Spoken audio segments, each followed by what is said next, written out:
हेर्नु गाइज यो घोङ्गी हैन यो ढक्कन निस्किसकेको छ। अब यो पाकिसकेको छ। अब यसको पछाडिको भाग फोर्नु पर्ला के यो बिर्ची हुन्छ नि त ढक्कन यसलाई निकाल्नलाई अलि बेरसम्म पकाउनु पर्छ के 20-25 मिनेट जति उबालेको भनौँ न त यसलाई। अब यसको सरसफाइ गरेर फेरि फ्राई गर्ने हो के यो घोङ्गीको। हेर्नु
हेर्नु गाइज आज चाहिँ हाम्रो घोङ्गीको तरकारी मस्त के मेडमज्यूले ल्याउनु भएको थियो।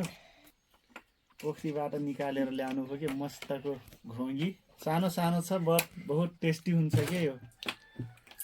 हामी त घोङ्गी भन्छौँ यसलाई। तपाईहरु के भन्नुहुन्छ कमेन्ट गर्नु होला र कसले खानुहुन्छ यो कमेन्ट गर्नु होला है। कसलाई मन पर्छ घोङ्गी कमेन्ट गर्नु होला र लाइक गर्नु होला।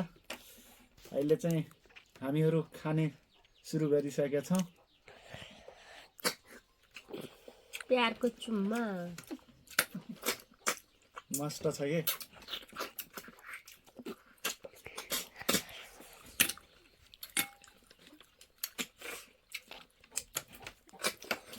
तपाईहरुलाई घोङ्गी मन पर्छ भने कमेन्ट गर्नु होला है गाइस।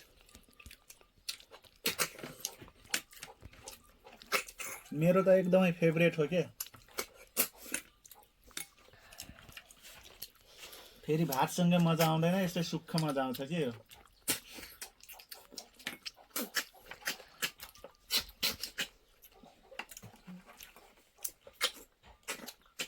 यति ठुलो छ यार।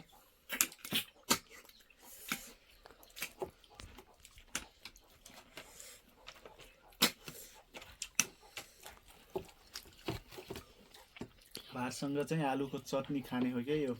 दामी छ।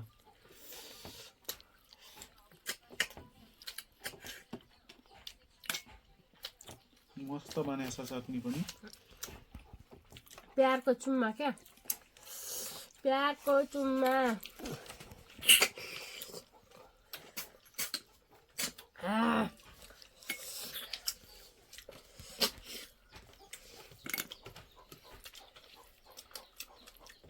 मस्त घोङ्गी बनेछ यार।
हेर्नु गाइज म त पुरै सिद्ध्याइसकेँ हेर्नु धेरै फास्ट खान्छु के म घोन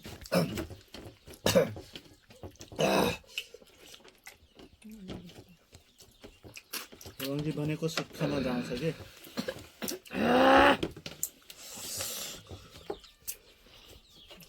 झोल पनि दामी छ यार घुँगीको गाइज आज चाहिँ घुँगीको तरकारी दामी थियो के र अहिले चाहिँ हामीहरू खाना खाइसकेका छौँ र आजको ब्लग भिडियो चाहिँ हाम्रो यति नै अब चाँडै नै नेक्स्ट ब्लगमा भेट हुन्छौँ तबसम्मको लागि सबैलाई take care bye next blog